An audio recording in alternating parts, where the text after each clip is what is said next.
And good evening and welcome to the Demonland podcast. My name is Andy and joining me tonight is someone who is considered to be Demonland royalty. It is Whispering Jack. Good evening, Whispering.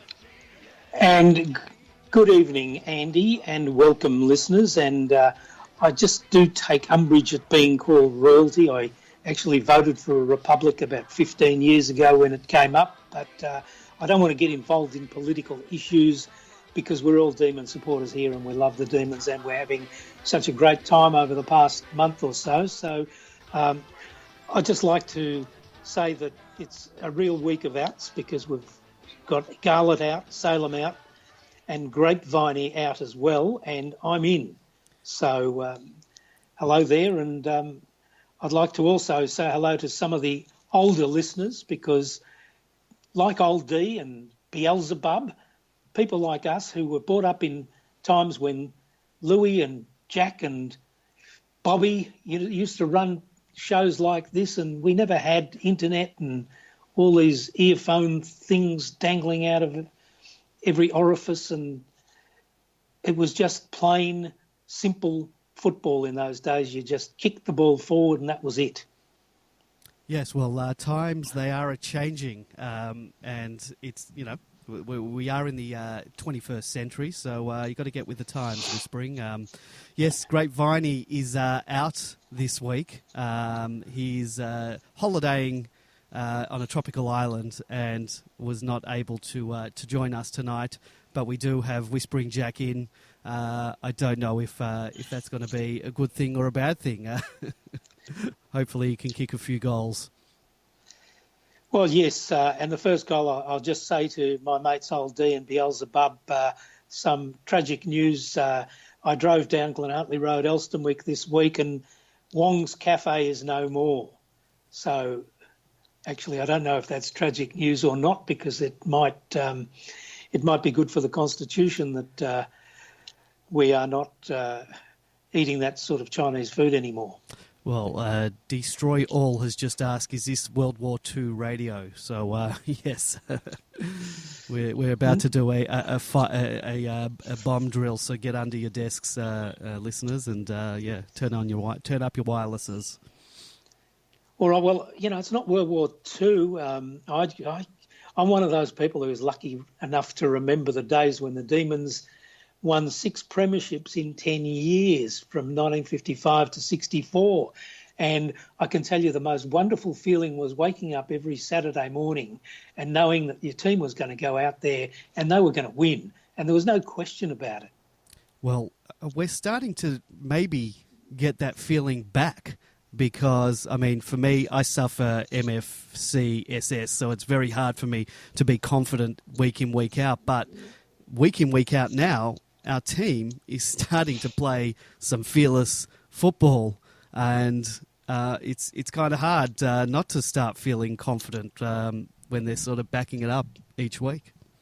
Is that why you tend to, every time there's a run-on from the other team, start making tracks to get out of the ground? Or? Yes, that would. And I must say, when Lewis Jetta was lining up for goal, sort of in that after sort of the midway mark, I had my hand on the remote and I was almost, I didn't know whether I was going to turn it off or throw the remote. And luckily I stayed with the game and was rewarded with a heart-thumping win. And I must say, 15 minutes after the game, my heart was still all aflutter. And I imagine you were the same. Well, yes, a little bit like that. But, why didn't you actually go across to Domain Stadium and see the game live? And perhaps some of the people who are listening in actually did that, followed the team and crossed the Nullarbor and took that flight on Qantas or Jetstar or Virgin even. Anyone out there who actually went, I'd love to know how they felt actually being at the ground. Well, that's a good time for me to plug the phone number, as I often forget to do.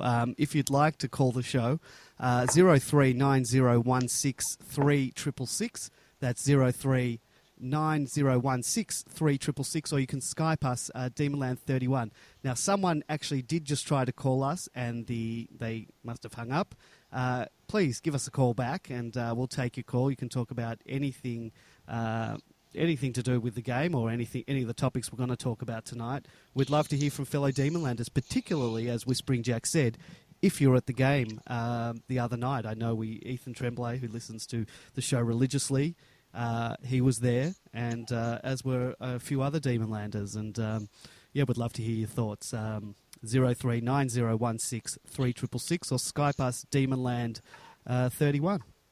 All right, if you could just repeat that number, because I'm trying to write it down. I might ring myself up and talk to myself. Well, if nobody else rings. Well, that's okay. There is plenty to talk about. So if we don't get the calls tonight, then there is plenty to talk about. And I think the first player that deserves a mention tonight is the Captain Courageous 2.0, as I like to call him, GrapeViney. What a remarkable game! What a fantastic!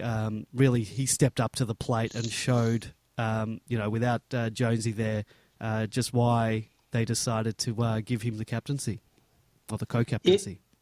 Yes, and he did brilliantly. 39 disposals and probably less than 80% time on the ground, because he was, I would imagine, spent about 10 or 15 minutes just recovering from that knock to his AC joint. And hopefully he'll be right as rain for Friday night's big home Friday night MCG clash against the Sydney Swans. Well, I heard Maxie Gawn on the radio. They asked him about Jack, and he said Jack's arm would actually have to be taken off his body for him not to play on Friday night. And I heard Misson in his injury report confirm that GrapeViney will be playing. So I don't think anything could stop him. And I'll just correct you, it was 38 possessions, not 39. 38. Okay, well, 79%.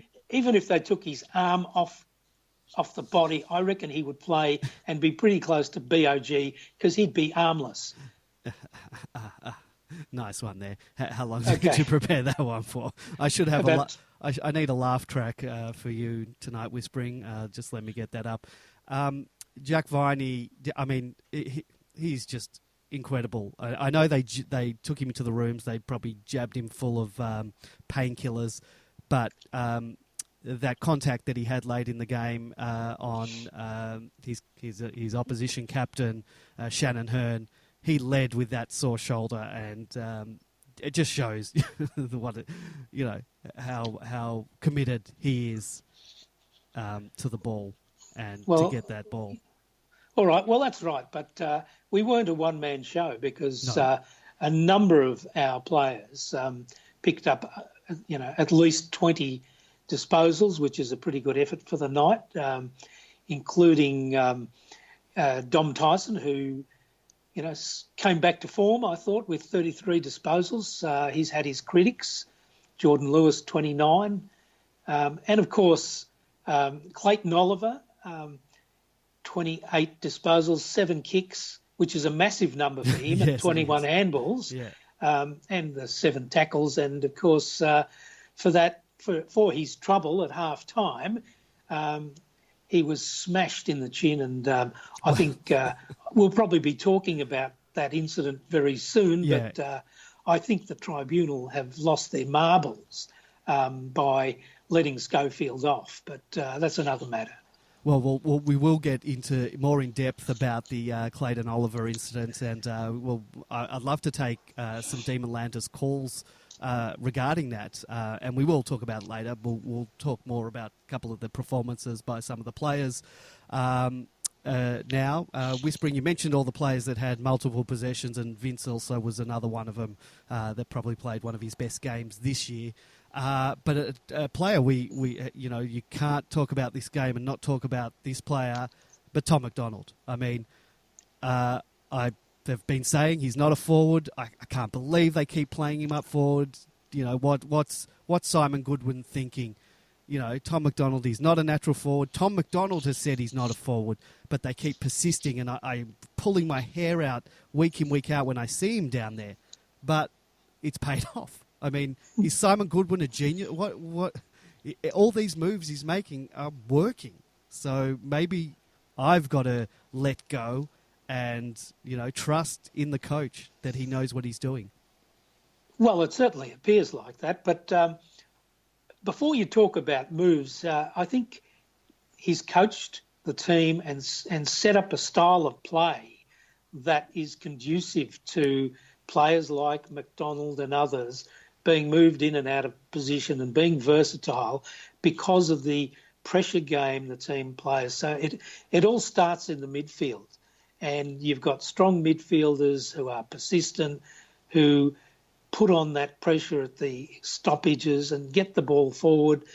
Tom McDonald wouldn't have gotten 5 goals, say 3 years ago when, say, Paul Roos in his first year was just concentrating on defence, and the ball hardly ever went into our forward line. So we were averaging around 30 to 35 inside 50s in some of our games.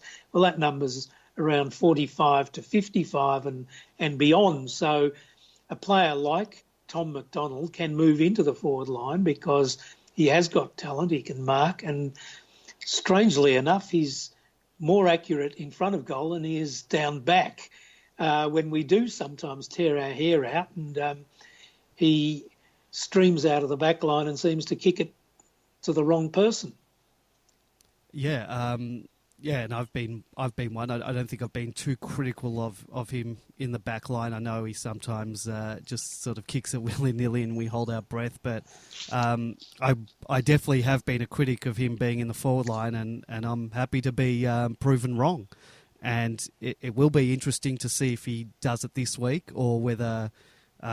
and we'll talk later about the Swans game because, there are different matchups with different teams, and you got one of the best forwards in the league that we're playing against this week. But as I said, we'll talk about that later. Another person that, we can't not mention when we talk about this game was the return of Maxi Gawn. And, wasn't it nice to for once, win the hitouts? No, we did win the hitouts, 55 to 41, and those hitouts to advantage. I think I heard somewhere that he had. I was trying to look for the stat, but I couldn't find it. But I heard at one stage in the game he had 16 hitouts to advantage, and as you know, in the past, 10 weeks, we've had to shark all of our clearances away, but. Well, against the Western Bulldogs, we didn't even get the 16 hitouts, or for that matter, the week before against Collingwood. So to get 16 hitouts to advantage on top of another 26 hitouts, many of which went to neutral territory, and one actually I noticed resulted in a West Coast goal, but we won't talk about that. That was a terrible one. But we've just got a call now, so we'll take that. We'll take that now. Hello, you are on. Hello, you're on the air. With Andy and Whispering Jack. Hello. G'day, Andy and Whispering Jack. It's Bin Man calling in. First time, long time. First time, long ago. Bin Man, welcome to the Demon Land podcast. And how's your Bin Man? It's good. It's filling most of the time, but not all the time. Just wanted to call in the stats. Whispering Jack was talking about the midfield, and some remarkable. I'm not a huge Rowan Connolly fan, I have to say, but he had an article this week.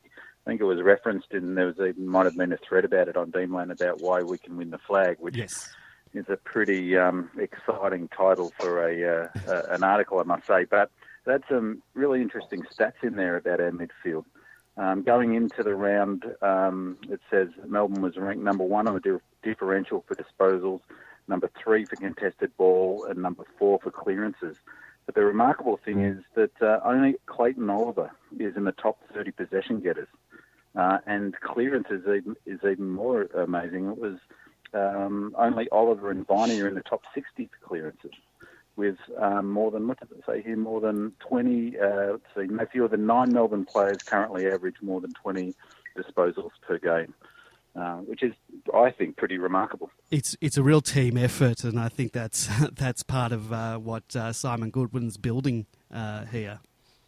Yes, and it's testament to the evenness of the side, because, you know, what I don't like when I see some other clubs is, and Geelong, I'm not a big fan of Geelong, although I noticed that 3 of the On the Couch panel have Geelong in the top 4, and they are thereabouts at the moment. But gee, if they had an injury run like Melbourne and lost one of Dangerfield and Selwood for an extended period of time, I think they might be in trouble, because they don't have the type of evenness some of the other clubs up there have. Yeah, Would that be a fair comment?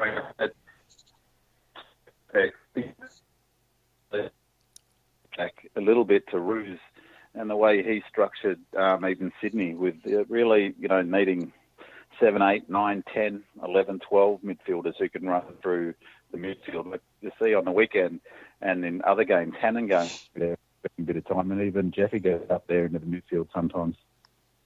Yeah, I think that's you know, a really good thing for us, because it also means that if we have a couple of injuries, we've got plenty of other players that can come into the mix, and we're not sort of relying on 1 or 2 players. You know, because you mentioned Geelong, and you know, they were still able to win with Selwood going down. But can you imagine the other Dangerfield went down as well? That you know, they'd start to be in trouble. You know, their depth doesn't go too far. And mind you, I was supporting Fremantle last Sunday. We all were. Yeah, just didn't happen. And I think the other thing about our midfield, which again I think is partly a ruse sort of thing, is the how big some of the boys are. Like he really likes those, Roos really like those 6-footers, you know, 90 kilos running through the midfield. And, you know, Geelong, I think, have got those 2, Selwood and Dangerfield. Well, I don't know, so they've got so many other, but if you think Hannon, he must be, well, I guess 6'1", 6'2", and, you know, all those boys, except probably Viney, are up around that 6-foot mark. And you've got someone like Vandenberg who could come back in, and even Joel Smith, who is a half-back flanker, but they could run him through the midfield, I reckon. Well, that's right, but we also have a big-bodied player like Christian Petrarca, you know, who's a decent size for midfield, and, you know, Clayton Oliver's, you know, probably would have been a full forward if he was playing back in 1964, but he's a midfielder today. And we've got guys like and looking taller, isn't he? Yep. Now yeah. you mentioned the Rowan Connolly article, and there was also on the couch. Was it on the couch that sort of did their top 4 predictions, their preliminary final week predictions, and 3 of the panellists had the Dees in there, and the one that didn't have us in said that we would be 5th. Are you worried about sort of, you know, the media, we're the media darling at the moment, and everyone's sort of patting us on the back? Do you think that type of thing's going to go to the players' heads, or do you think Simon Goodwin's sort of got things under control and can sort of steady them? Me? Look, yep. I have to say, I really like Goodwin's approach. He's so calm. It was quite amazing seeing that footage of him in the box, because it was an unusual when T-Mac kicked that goal, because it was an unusual sort of expression of emotion for him, and he's so sort of calm. I think that's sort of the language they're talking about, even the sort of the way they're prepared for these multiple 6-day breaks. I heard Viney talk about it as a positive at one stage. I think that's so drummed into them, you know, that I think that, I don't know that they'll get sort of swept away by the, you know, the media or all that sort of hype. I think they're in their bubble, and he's worked really hard at building that bubble. And at the moment, I don't see external things, even the thing with Oliver. I don't really see that disrupting the sort of energy within the group. So you mentioned the thing with Oliver. Maybe we can talk about that now. What are your thoughts on that? And once you give your thoughts, I'll talk about mine. And Whispering, I'm sure, has also some opinions. But for me, all right, I'll let you go. What are your thoughts on it? Right. Well, I mean, I posted a bit of that on Demonland, and then I had to retire gracefully from the thread because. But I think that it was coloured by the fact that he dropped, that he fell. Yeah. And to me, it's a bit of a moot point whether he fell or didn't fall. And I wonder what would happen if he'd actually stood up and not fallen, whether in fact he would have been lauded for his courage by those sort of Carys and the Breretons and the Gary Lyons, and Schofield would have perhaps got a fine, and it wouldn't have gone anywhere, and he would have come out with his reputation enhanced. But it was all about him falling. Yeah. I mean, to me, I think it's ridiculous because you either get hit or you don't get hit. It's a moot point for me whether he fell or not. And I really did make me wonder about that whole thing, to be honest, about the trust of players towards the media, because it seemed to me that, why would you trust if you've got Gary Lyon, who's been out with a mental health issue for 12 months from his job, coming on and sort of having a shot at a young fella who not only did they criticise him for, really it was about being soft, but more than, falling, but also calling him a liar. He said that he was shocked and that's why he felt. He explained himself. Yeah. But I don't really see why that's relevant. Yeah. I've got to go by what he says, but I can't help but think that his reputation has been tarnished. Not even by, forget the media people, but everyone that I've spoken to, mates of mine, not non-Melbourne supported mates, bagging the guy and calling him a diver and calling him a pussy or whatever. They're really giving it to him, and I can't even say to them now how good this kid is. He's 19 years old. He's as hard as guts in the when he goes for the ball. I think to them now he's forever tarnished by the incident that happened.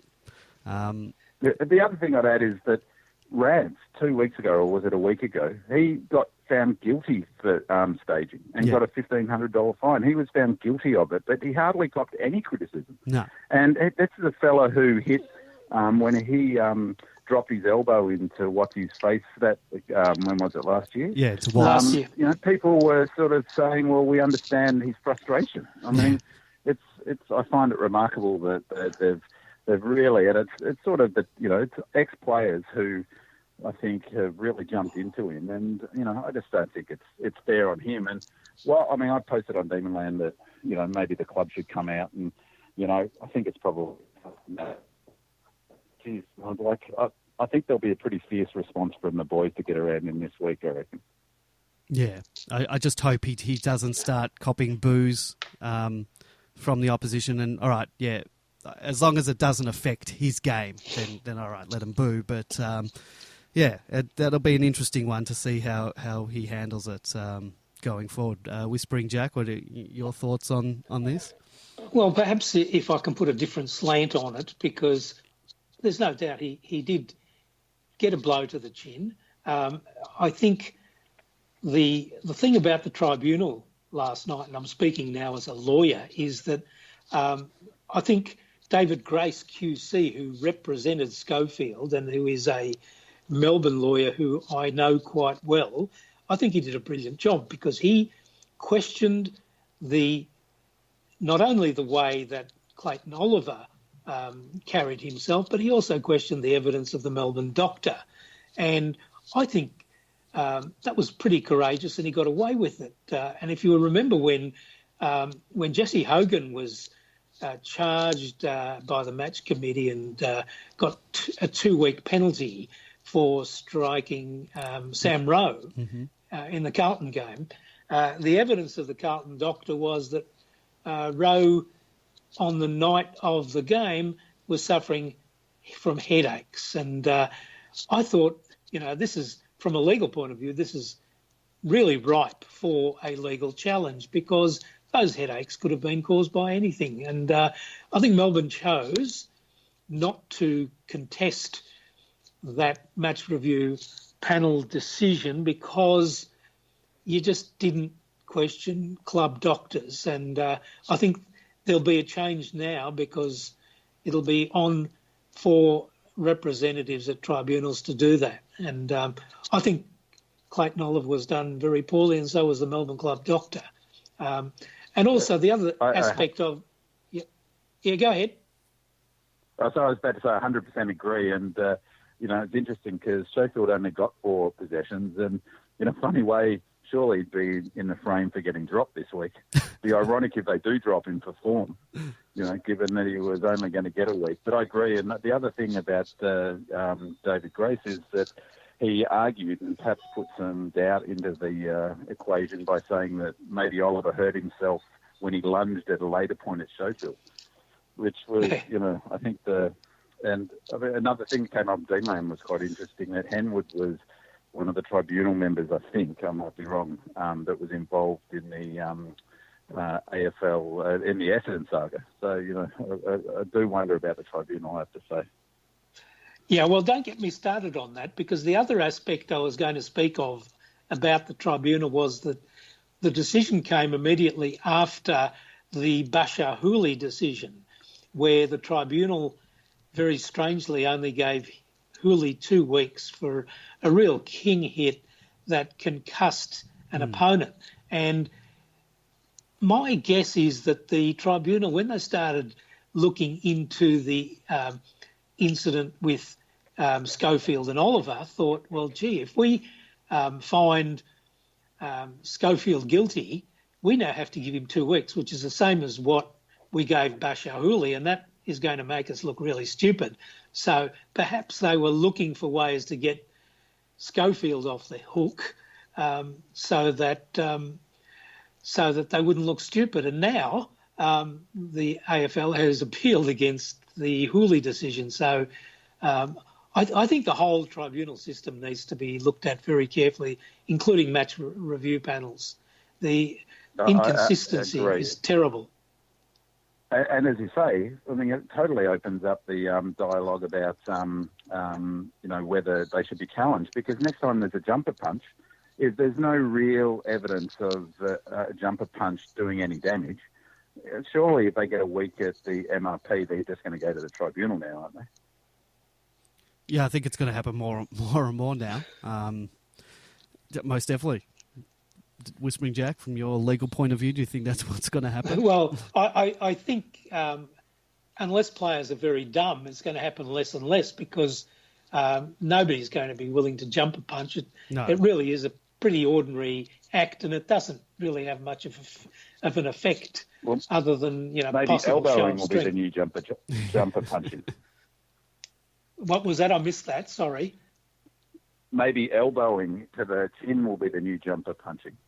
Yes, could be. Yes, a glancing elbow to the chin. No, I don't think that's a good look either. No, nor do I. Well, I don't think... Thanks a lot, fellas, for the show. I'm going to have to go now, and, I'll keep on listening. Not a problem. Okay. Thank you very much for calling. Always nice to put a voice to a name. Thank you for calling. Thanks, Bin Man. Terrific, guys. Cheers. Thanks, Bye. mate. Cheers.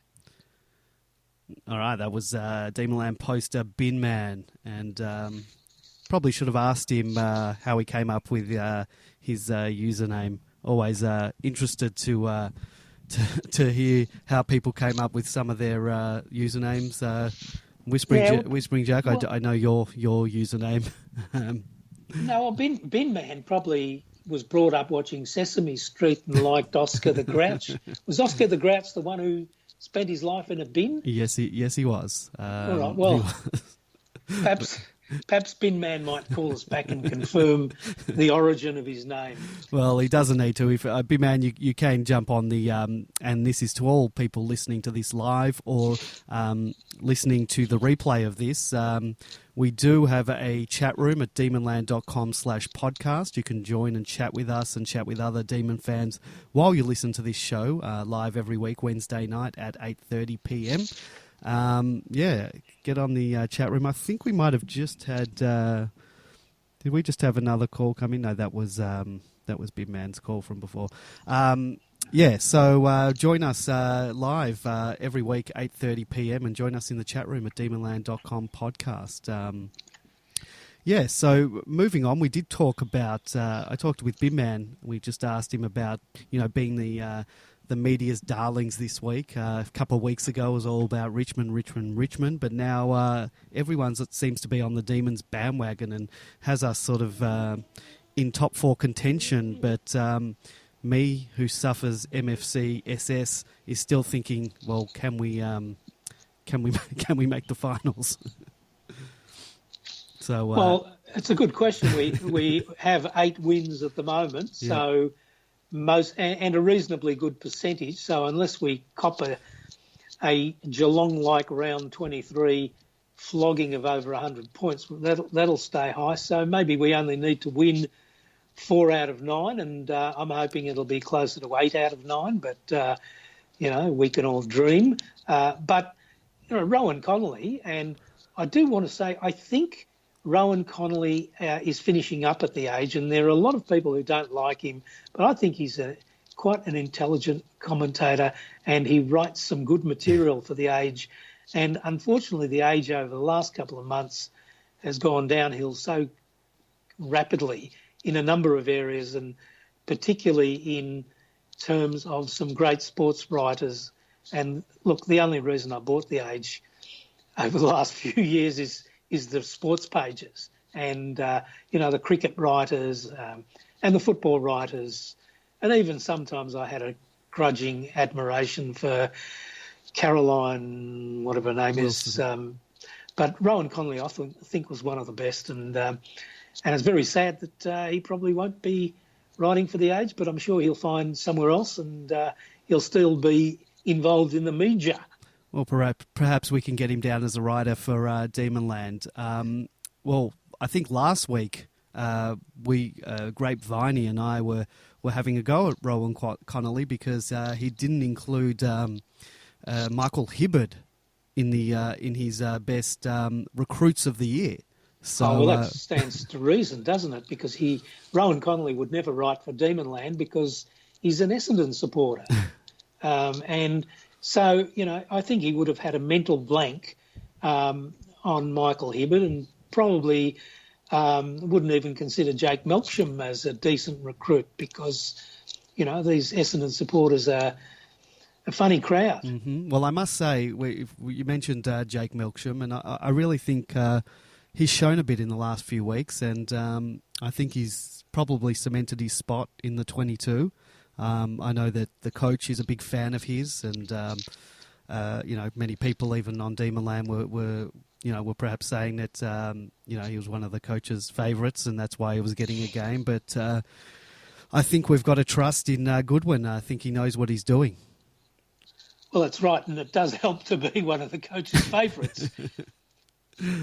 All right. Well, we can perhaps talk. We didn't come through this game unscathed, and got a couple of injuries. I noticed. I could tell from the beginning, Garlett just didn't look 100%. He's been pretty good this year. He's done a lot of chasing. In the forward 50, a lot of pressure.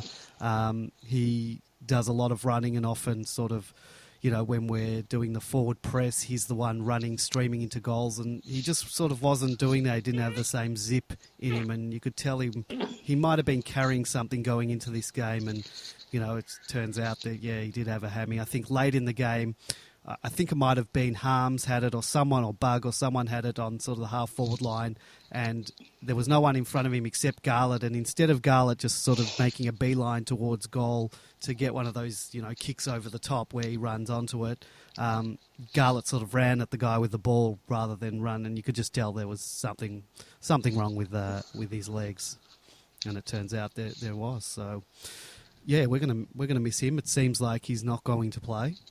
Yes, and we know that Christian Salem is going to be out for 4 weeks. Yes. Thankfully, not 4 to 6. Well, we don't know that yet.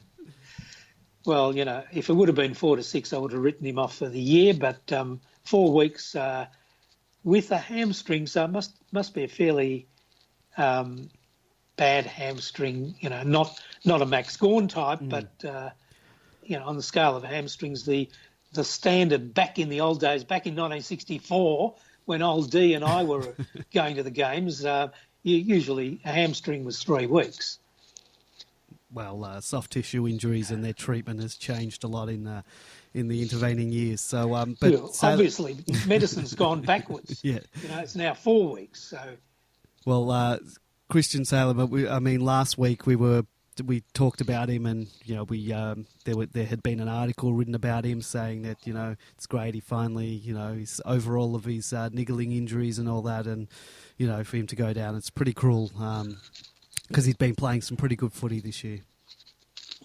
Well, he has, and there are a few Melbourne supporters who are just wrapped in him, and I think we were sitting next to some of them at the Bulldogs game because every time he got near the ball, they were cheering. So, it may have been his family, of course, but they were speaking a strange language like Lebanese or Arabic or something like that. So, maybe it was his family.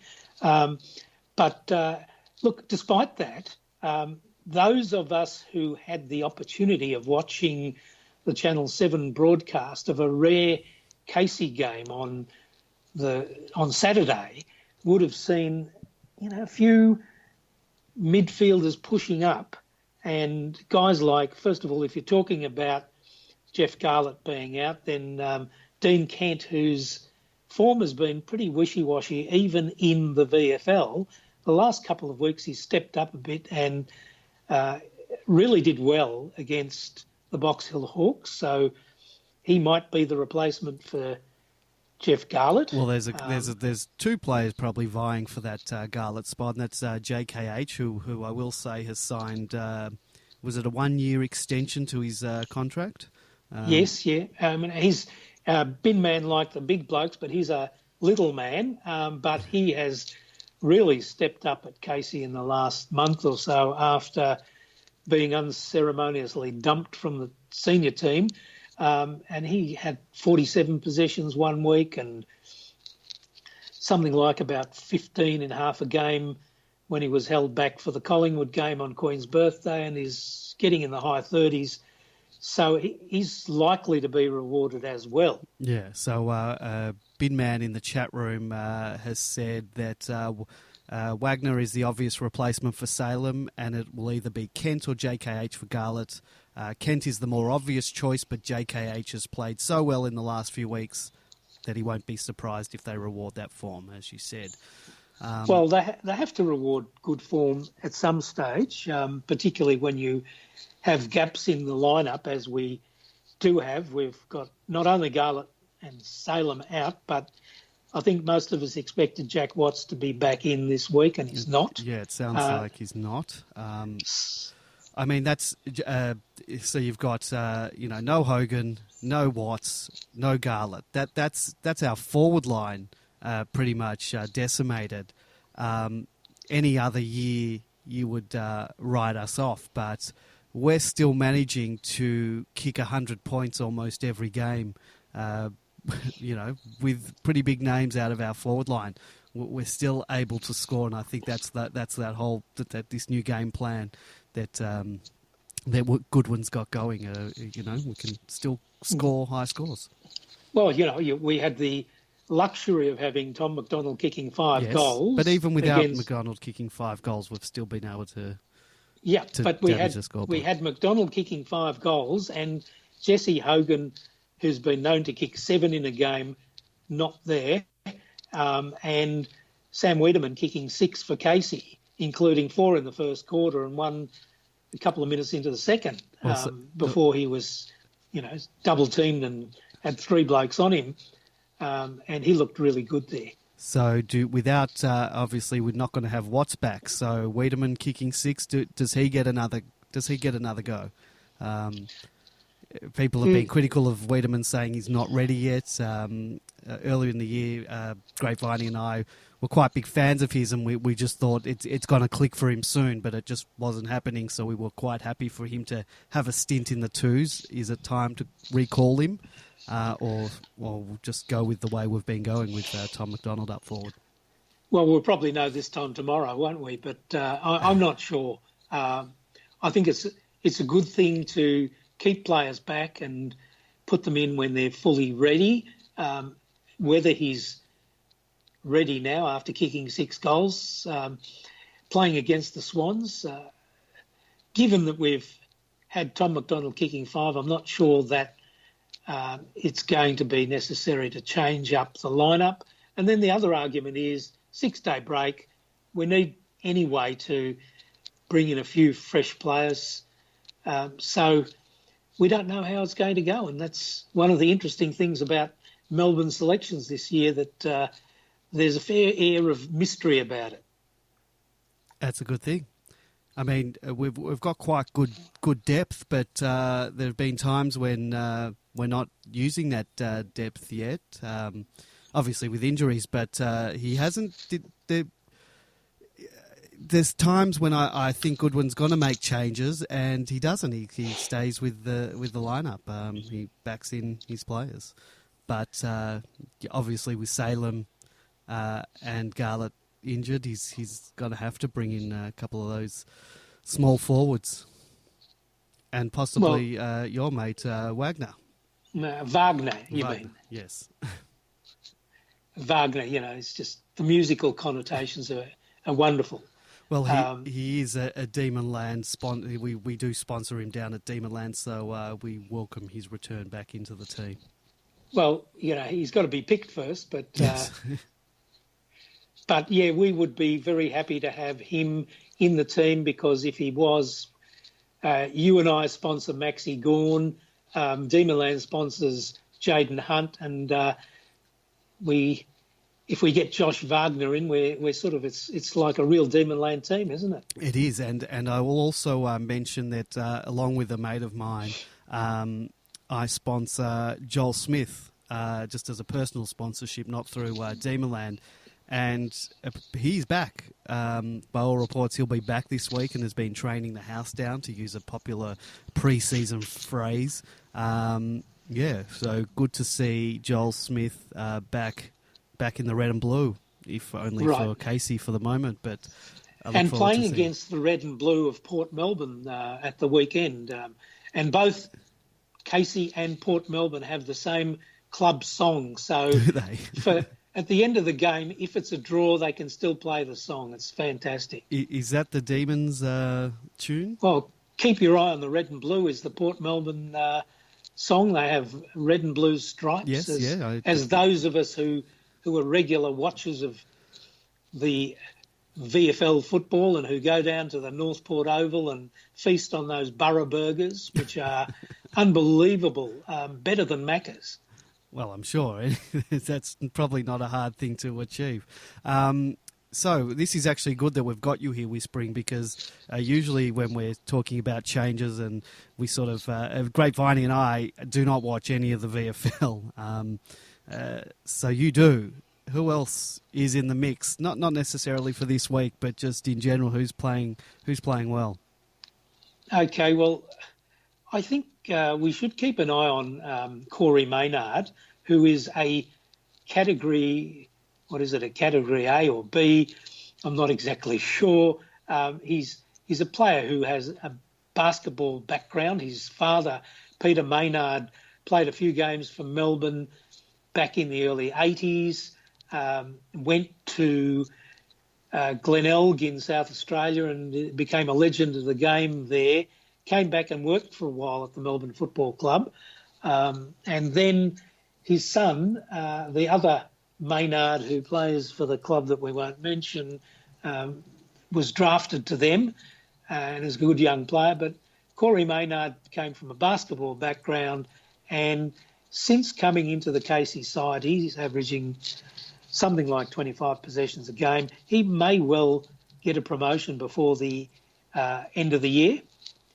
When you say promotion, did you say he's a rookie player at the moment, or promotion? Yeah, he's some form of rookie lister at the moment. One of our listeners might enlighten us on the category, but we were able to draft him straight off as a player who hadn't played AFL football or any form of football for 3 years, and had come through the basketball system. I think he played in the NBL for one of the teams, maybe up north, and decided to have a crack at footy. And since he's come into the Casey team, he's been very good. Had a couple of weeks off with a concussion, but that's what happens to players in the VFL, as Angus Brayshaw would probably know. But he's not far off. He's a midfielder, big-bodied, plays hard,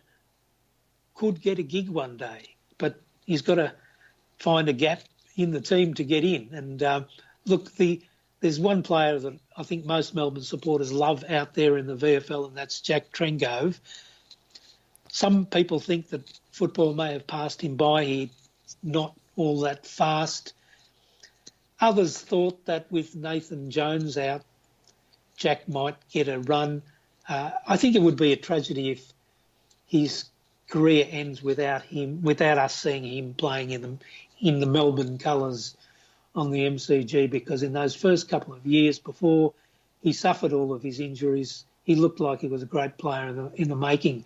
And when you think that we drafted him one place ahead of Dustin Martin, who's looking at $1 million contracts, it's tragic from my point of view that he's not getting games. Canberra Demon has said that he's a Category B rookie. He said Category B bookies are players from non-traditional recruiting backgrounds. So I don't know if that means the guy you were talking about. But yep. In terms of Trengove, it is a shame. Last week we were talking about whether he would get a call up this week, considering that Jonesy was out. And you would think that if he doesn't get in the next couple of weeks, doesn't get a game, you'd think that might be all over. When's his contract expire, at the end of the year? Yeah, 31st of October, I think. So unless they offer him a new contract, perhaps they may be inclined to keep him on. He's 25 years of age. Yeah. They might keep him on, perhaps delist him and pick him up as a mature age rookie. Yeah, Given his reputation, his loyalty, what happened to him in those dark years, I know people don't like trading on sympathy and that sort of thing, but I think there might still be something in keeping him. So I've got my fingers crossed for him. He's one of my favourites. Yeah, no, I'm a big fan of his. I would like to see him get another crack before, just to show whether he's still got it or not. But you'd think the longer it goes where he's not getting a game, particularly when his form's been good in the twos, if he's not going to get a game, then you'd think it's almost curtains for him. And they might keep him around at Casey for a bit, but I don't know. I don't think it bodes too well for him if he's not getting a game in the seniors. Well, that's right. Now, I suppose there's one other player that I could mention, or two other players. Ben Kennedy played a very good game on Saturday against the Hawks, was nominated as the best player on the ground. The other player is a bit of a forgotten man in defence, and I don't think with Garlett and Salem going out that we need somebody in defence, but Mitch White is very steady. Playing for Casey in the back line is hard and tough and always seems to get a lot of disposals. He had 25 touches last week playing in the back line, and in the first half he was really dominant, apart from Sam Wiedemann, of course. Has he played a game yet for the Dees? Mitch White played a few games in the last 2 years. I think he had his debut in the last round of 2015 against GWS and played quite well. He was uplifted as a rookie. He's still on our rookie list. He's a Category A rookie in that case. Yep. And I think he may have had a couple of games early last year, but he hasn't been elevated from the rookie list this year. So I would imagine that there would be plenty of spots with the number of players who are out either for the season or indefinite. So you would think they could fit him in. You think that in terms of the pecking order, though, Wagner looks like the next one to come in defence if Salem goes out. But then you've probably, now that Joel Smith is back, he was sort of the darling of the team early on in the year. So you think he's going to be the next cab off the rank. Well, if the club's looking for a defender to replace Salem, then Wagner would be the one. If anyone remembers, the other game that was televised of Casey's was the game against Collingwood on VFL on Queen's birthday, and he played a magnificent game that day, and I thought he might come straight back into the team. Sorry, who were you saying there? Sorry? My mate Wagner. Oh, Wagner, sorry. Yes. A man who plays beautiful music. Well, I think the boys on one of the other Demon podcasts, the Debrief, they did actually interview Wagner, and they did ask him. They were also calling him Wagner, and they asked him how his name is pronounced, and he said Wagner. So I think that settles that. You're welcome. Okay. Oh, where's my laugh track? I need that handy for next time. Oh, there you go. There's your applause. What? That you call that a laugh? Well, it wasn't such a funny joke. If you would have said a funny joke, you might have got one of those. Anyway. Well, I'll tell you what. Invest in some canned laughter next time I'm on, please. Oh, that's the. Oh, I can do this. I think I've got this. That's only one guy laughing, though. That's probably the number of people we have in the audience by this time. Yes, particularly if you keep bringing out your Wagner jokes. Anyway, so we've discussed the changes. Looks like Wagner for Salem, JKH or Kent for Garlett. Watts isn't coming. Who else could? There are two injuries. It looks like Viney will play. Will anyone else come out of the team? No. Well, unless they want to give somebody a rest, but it doesn't seem to be Simon Goodwin's style. He hasn't given players rest over the two previous 6-day breaks. It's just been replacing players who were injured. So I would expect that the two outs will be Garlett and Salem.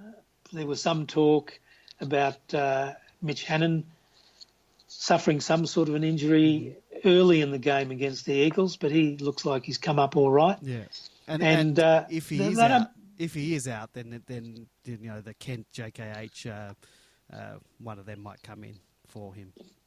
No, but I don't think Simon Goodwin plays games. I think he made it very clear this afternoon in some sort of press conference that I read about on Twitter, which we certainly didn't have back in 1964. Nobody heard of Twitter. That was like for birds. But on Twitter today, it was said that all of those players, Jack Watts, Jesse Hogan, Jeff Garlett and Christian Salem, they confirmed a day ahead of team selection that none of those players were playing in the game on Sunday night. And I don't think Simon Goodwin plays games. So. No, he hasn't this whole year. Whenever he said something like that, it's been, you can take it to the bank. It'll be interesting if he is foxing, because I actually thought that because Watts wasn't in and Garlett had gone out, I thought maybe Hogan was a little sneaky chance to play, because I think it's pretty much confirmed that he'll probably play next week against Carlton. I thought they might bring him back this week, but doesn't look like it now. No, and I think it would be sort of poetic justice for him to come on, play against Carlton, whose doctor stitched him up last time, and stick it right up him. Yeah, kick 10 goals on comeback. That would be nice. We're actually... Oh, sorry about that. We're actually going to... the two of us are going to miss that game live. We're going to be away for it. But we will be catching it on our iPads or iPhones or whichever method we can to watch it. Nothing's going to stop us from watching that game. Yeah, but let's forget about that game, because as all good football fans, we're taking it 1 week at a time. Exactly. And this week it's Sydney. And I will mention with Sydney, the Sydney game, it's Friday night. We have not been... When was the last time we played on a Friday night? And also, when was the last time we won on a Friday night? Do you have those stats handy? Well, if you read Demonland and you read the Oracle's preview, it's all in there. But the last time we won on a Friday night, I believe might be the day that it might have even been Max Gawn's debut game. Back in about 2011, Melbourne played Essendon. Yep. We were going through a bad trot. We'd lost on another Friday night to Carlton in that bruise-free game. Yes. And what do you call it? MFC, SS, silly stuff, whatever it is. It's syndrome, something. Whatever syndrome. it is, I think we were going through that, the bruise-free football, and all of a sudden, all of our young players at the time, Scully and Trengove and Jordan Kisbets, Max Gawn in his first game, who totally embarrassed me that night because he took a mark with about 10 minutes to go right in front, and I let all and sundry know that I was his sponsor, and then he kicked a point. Bloody. I told Max that story on this very podcast, and he wasn't too happy about being reminded about that kick. Well, I'll remind him about it again because that sort of thing shouldn't happen. And the only way we can prevent it from happening is by bringing it up time and time again. He was tongue-in-cheek upset about me saying that. So that was the last Melbourne Friday night win, which goes back about 5 or 6 years.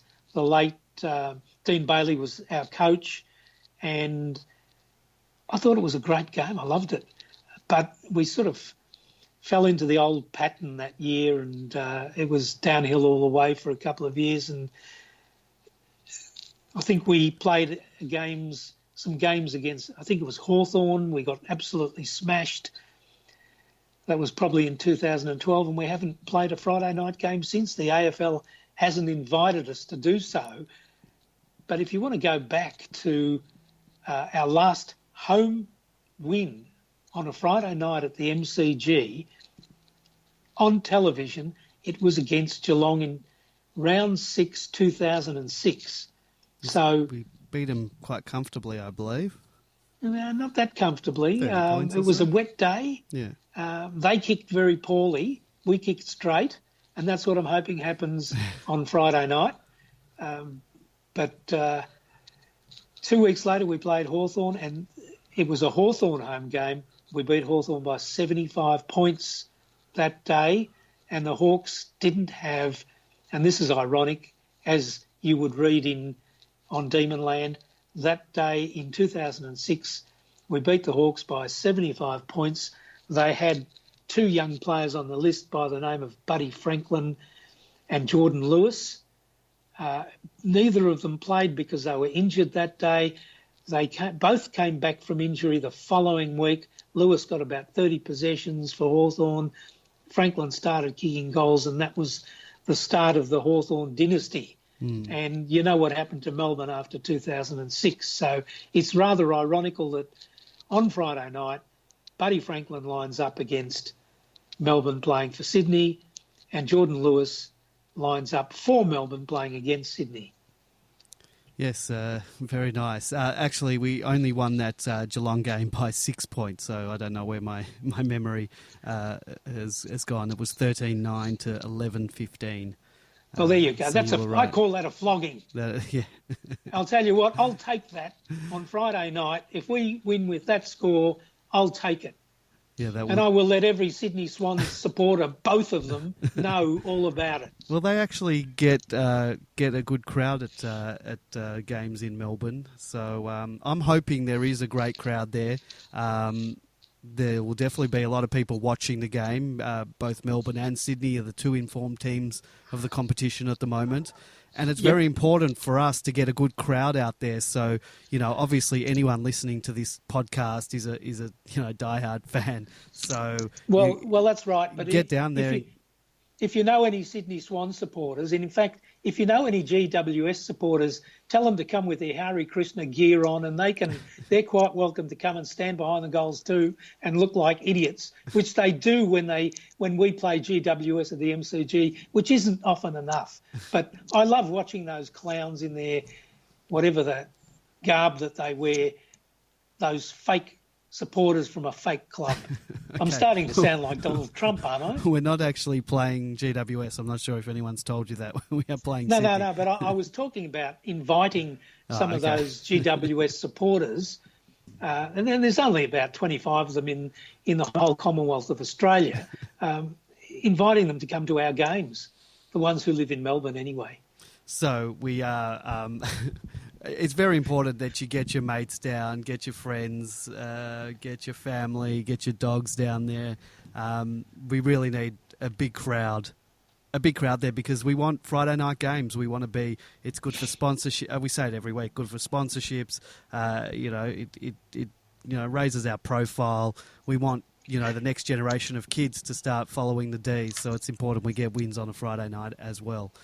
Yeah, well, that's right, because you hear these Collingwood supporters talking about how they magnanimously give us the Queen's Birthday blockbuster game every year, which is very nice of Eddie, but that's about all we get. Teams like Collingwood get 4, 5, 6 Friday night games and Thursday night games and all the other. Only have to travel 3 times a year. Yeah, they, and still they can't even make the 8. Pathetic. Yeah, absolutely. But, since 1964, I've had it in for those Collingwood supporters and, I just love it. The last 4 times we've played them, we've beaten them, and we play them again later on in the year. And I won't talk about it because we only talk about things 1 week at a time here. But, Collingwood, we're out to get you. Yeah, and we will get to play them again in the final round of the home and away season. So let's hope we win that. But we're, as you said, we're taking it 1 week at a time. Let's not talk about that. Is it the final round? Is it? We play Collingwood in the final round. Yeah, round 23. So they'll be trying to ruin any of our chances. Hopefully we're ensconced in. I'll be saying farewell to Nathan Buckley as coach. Yeah, that could be it. Well, he might be gone before then if their form continues. But is this? Well, you sort of said this is it is a bit of a hoodoo game that we need to break. Winning on a Friday night since 2006. Of course, we broke another hoodoo on the weekend. Our Perth, we hadn't won there since 2003. And so I thought we only had one remaining home and away season hoodoo. But winning on Friday night is also a hoodoo. So, yeah, let's tick that one off this week. And in a few weeks, we've got probably one of the last home and away ones against the Kangaroos. So I don't think we've beaten them in a very long time. Yes, that's for another night. That is for another night. So we are playing on Friday night now. A bit of housekeeping here for the Demon Land podcast. I am going away on the weekend, so I won't be. Well, probably won't be able to record the podcast next week. So what I've talked about with GrapeViney, he'll be back from holidays. We might do a special edition of the Demon Land podcast live for you on Saturday, hopefully celebrating a win from the night before. But even if we don't win, we'll be there. We'll probably do our podcast on the Saturday afternoon at some point. But once I see him on Friday night, we'll lock down a time. So we'll let you know. Is there anything else whispering, Jack? Well, why can't you do it live from the game? At the 29-minute mark of the last quarter. Well, I first of all, I want to pay attention, and we do have another caller, very special caller, calling in. Hello, caller. You are on the air. Hello, Andrew. Hello, Whispering. This is Santiago. Santiago. Hi. How are you? Good, thank you. How are you guys? Very good, very good. Welcome to the Demon Land podcast. And how are things in Chile? A little bit closer than Chile. Just frosty. St Kilda. See, right. I didn't think we had any female fans of the Demon Land podcast, but it's good to know that we do. Well, I get paid a lot to download the podcast. Thank so you, keeping our just kidding. keeping our numbers up.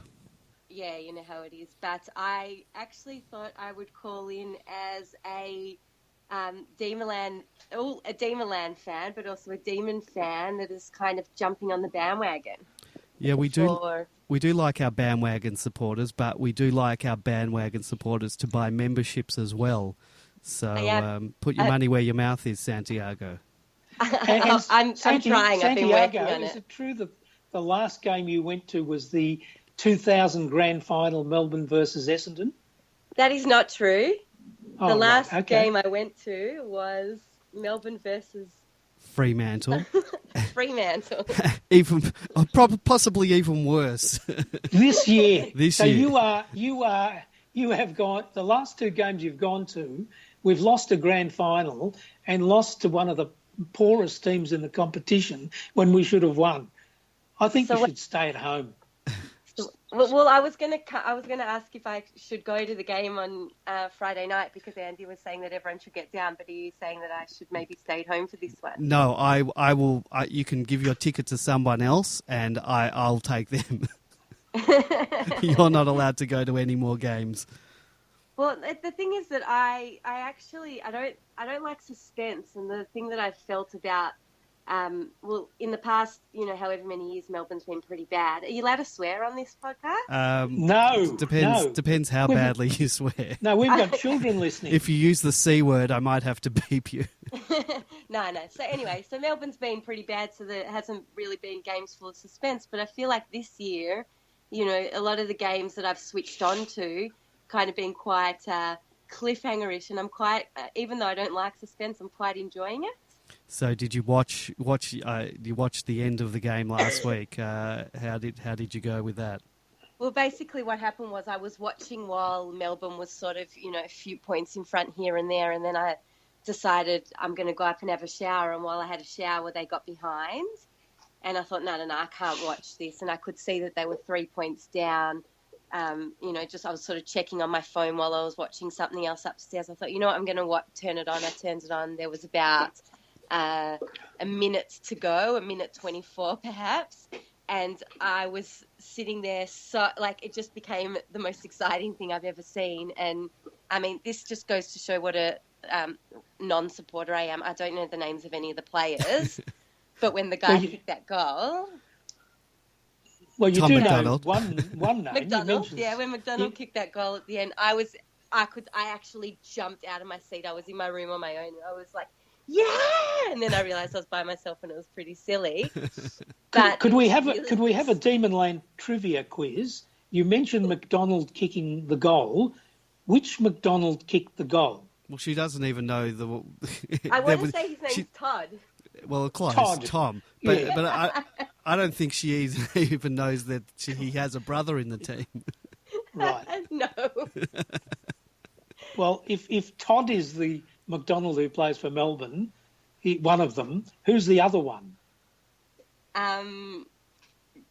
Jeremy? Okay, right.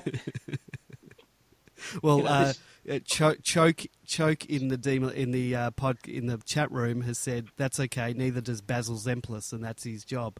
And Basil Zemplis is one of the commentators, and he called one of our players, Colin Garland, who's actually been out injured the whole year. So, well, that's right. Well, look, can I just say something about on my apps, which we never had in 1964?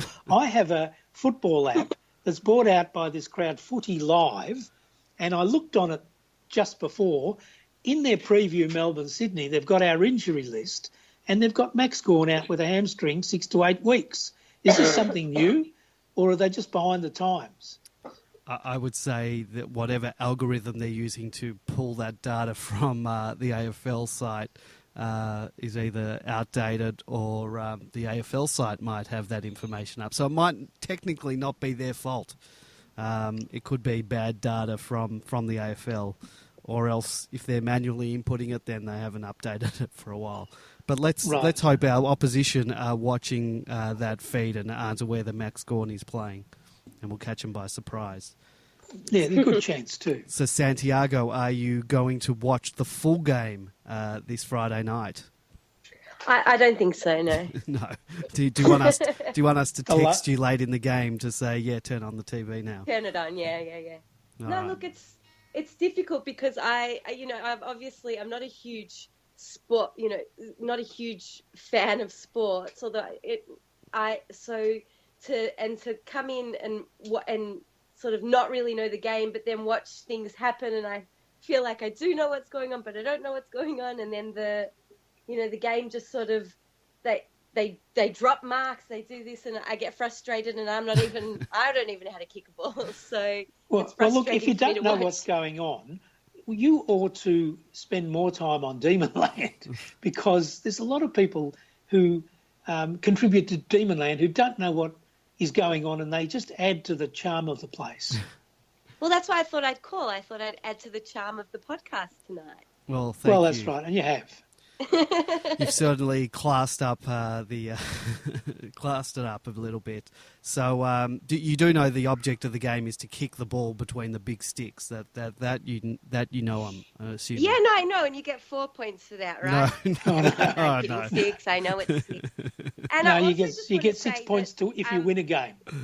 While I didn't know that we had brothers in the team, what was the other brother's name? What was Tom's brother's name? Oscar McDonald. I wanted you to know that the last time I was interested in footy, there was also brothers in the Melbourne Football Club. So there you go. I know a little bit of trivia from the 90s. Do you know who they were? The Cordner brothers? No, I reckon the Phoebes. Phoebes, yes. Oh, yes. Who I actually named my daughter after. You did. No. Just thought about it as I said the Phoebes. Yes, well. So there you go. I've brought something to the table. And what number did Stephen Phoebe wear? No, Stephen Phoebe wore 21. Oh, God, what an expert. And do you know what his brother wore? No. I wish I had my browser open. I could have just Googled it. Did I get that right with 21? You did, yeah. Yeah, you did. And then his brother was number 20. I wanted to say that, but I was actually going to say 22. But then I remember that there was another player that was 22 who had bleached blonde hair. Yes. And I couldn't remember if they played at the same time. I'm not sure if they... Probably not. Yeah, they did play at the same time. Maybe at the end, yes, Woden. Brownlow medalist. See what I'm adding to this podcast? Do you want me to hang up now? No. If you've got anything else to add, please do. Well, your friend Bin Man has said that I'd get a gig as a commentator with this level of knowledge. So, and I think you would. It's been great speaking to you, Santiago. We don't speak often enough, so.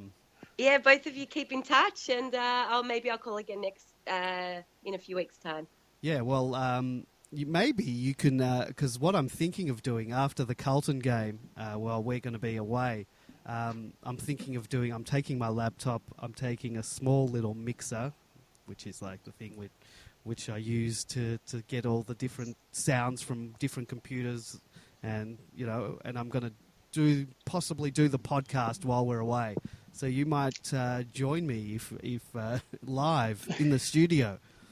Yeah, I actually think that the people in the chat room and just the general Demonlanders would really appreciate my knowledge. So yeah, and my expertise in the game. So I think I'll make a guest appearance. Well, we're not going to let you watch it live with us because I'm not risking. I'm not risking. No that. way. Yeah, because probably not everybody realises I came in the last minute to the 2000 grand final where obviously Melbourne lost. I took our other brother's ticket and everybody blamed me for the loss and said it was my bad energy. And for 17 years I didn't go to another game. 16 years I didn't go to another game. And I knew it was a bad omen when you turned up unsuspectingly to the Fremantle game. And Troy Simmons says hello too. And because you caused that. I must say, Santiago did turn up during the third quarter of the Fremantle game. I did not. I turned up 5 minutes late. She was there. She was there from the beginning. I think every time I went to the bathroom, Melbourne started doing well. So. Well, that actually happened. I brought my wife to the Geelong game, and every time she left to tend to one of my kids, take them to the bathroom or get them something to eat, we started kicking goals. So I made her stay away from the seat for a quarter. I think also was it the game against Collingwood. My son went to, and as he left at halftime, and Melbourne was losing. And then Melbourne ended up winning. Is that correct? Yes. So I've passed on the your family is a curse. Melbourne lose vibes to him. You are a curse to this football club. Yeah. I'll do my best not to come on Friday night. Thank you. Good luck. All right. Thank you very much, Santiago. Thank you. Well, guys, keep in touch. Thank you. Well, the Melbourne Football Club in 2016-17 is all about hoodoos, and so we've spent the last 10 minutes talking about hoodoos, which originated, I think, somewhere in Africa and travelled across to the West Indies and the southern United States, and it's all about magic and breaking spells, and hopefully on Friday night we're going to break another spell, get rid of another hoodoo, and the ultimate one is the hoodoo that started in that year, 1964. We haven't won a premiership since then, so let's break that one this year. Is that are you referring to the Norm Smith curse? The Norm Smith curse. I think Rowan Connolly has got that dead and buried already. So, let's keep on a positive note. Yeah. Whilst at the same time taking it 1 week at a time, of course. Of course. Let's not get ahead of ourselves. So you've been listening to the Demonland podcast. I think we'll end it there. That was a fantastic, unexpected call for the night. My lovely sister Santiago calling in. So thank you for joining us, Whispering Jack. It was a very good first up effort by you for the Demonland podcast. We may even get you back another week. So you think, as the Jack Dyer, the famous Jack Dyer once said, he made a great debut last week and an even greater one this week. Yeah, he will say that. Well, thank you for joining us, and you did make a great debut. We will have a poll, of course, on Demonland to rate your performance, and depending on what the results are, we may or may not have you back again. Okay. In that case, catch up with you one day. Yes. So thank you, Whispering, for joining us. Thank you, listeners, for joining us. You can download this podcast through iTunes, search for Demonland, Demonland Podcast, or you can find us on SoundCloud, also searching for Demonland. Come to demonland.com. You'll find all the links you need to find this podcast there.